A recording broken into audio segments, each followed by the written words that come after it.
अगर उस ज्वालामुखी की राख से तुम श्राप मुक्त हो सकती हो तो विश्वास करो, मैं वहां जाऊंगा और किसी भी कीमत पर वो राख लेकर आऊंगा। हाँ। सावधान रहना अर्जुन, वो जादूगरनी चील के रूप में तुम्हें भटकाने की कोशिश करेगी, तुम्हारा रास्ता रोकेगी, लेकिन उसकी बातों में मत आना। अरे चिंता मत करो, अब मेरे साथ बुरा होने के लिए कुछ नहीं बचा है, मैं राख लेकर आऊंगा। हाँ। इतना कहकर अर्जुन घने जंगल की ओर निकल पड़ा। बहुत देर तक पैदल चलने के बाद अर्जुन को दूर एक ऊंची पहाड़ी दिखाई दी। One day, a poor villager was walking near a lonely mountain in the forest. He looked around and wondered why the place felt so strange and silent. Suddenly, a bright magical light appeared in front of him. Colorful rays of magic started spinning in the air. The villager was shocked and stepped back in fear. Out of the magical light, a beautiful fairy slowly appeared. Her wings sparkled like fire, and she floated gently in the air. The villager couldn't believe his eyes. He had never seen such a magical creature before. The fairy looked at him and smiled, as if she had come with an important message. But the villager kept wondering, why had the fairy appeared in front of him?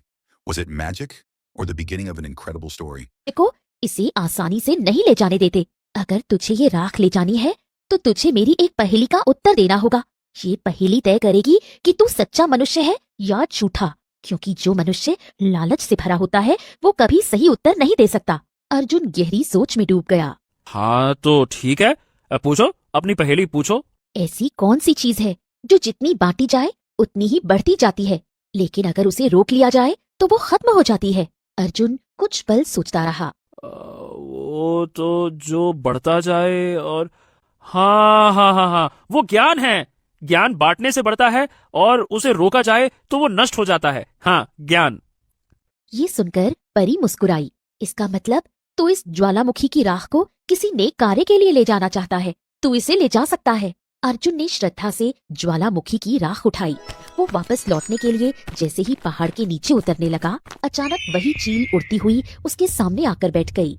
Arjun जैसे ही आगे बढ़ा, अचानक उस चील को देखकर चौंक गया।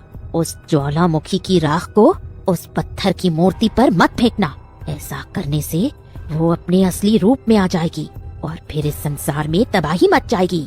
ये सुनकर अर्जुन चौंक गया। ओ, बकवास मत कर, मैं जानता हूँ कि तू जादूगरनी है। मुझे राजकुमारी सौम्या ने सब कुछ बता दिया है और तूने ही उसे पत्थर में बदला है ना, है ना? चील अर्जुन की ओर देखने लगी। देखो, ये जो कोई भी है तुमसे झूठ बोल रही है, तुम्हारा इस्तेमाल कर रही है, ऐसी गलती मत करना। अर्जुन ने चील को गहरी नजर से देखा। अच्छा, और मैं तेरी बात पर विश्वास क्यों करूं? देखो, मेरी बात सुनो, मैं जादूगरनी नहीं हूँ। तो फिर तुम हो कौन है? ये मैं चाहकर भी नहीं बता सकती, लेकिन मैं जादूगरनी नहीं हूँ। अर्जुन का स्वर कठोर हो गया।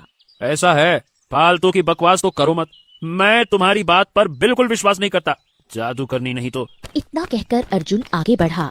चील फिर उड़कर अर्जुन के सामने आ बैठी। उसकी आंखों से आंसू बहने लगे। अर्जुन ने उसकी आंखों को ध्यान से देखा। ओ, ये मगरमच्छ के आंसू बहाने से कुछ नहीं होगा। तू मुझे बहका नहीं सकती है। बड़ी आई, जादूगरनी होगी तू अपने यहाँ, मेरे सामने तेरा कोई जादू नहीं चलने वाला। नहीं तो। इतना कहकर अर्जुन आगे बढ़ गया।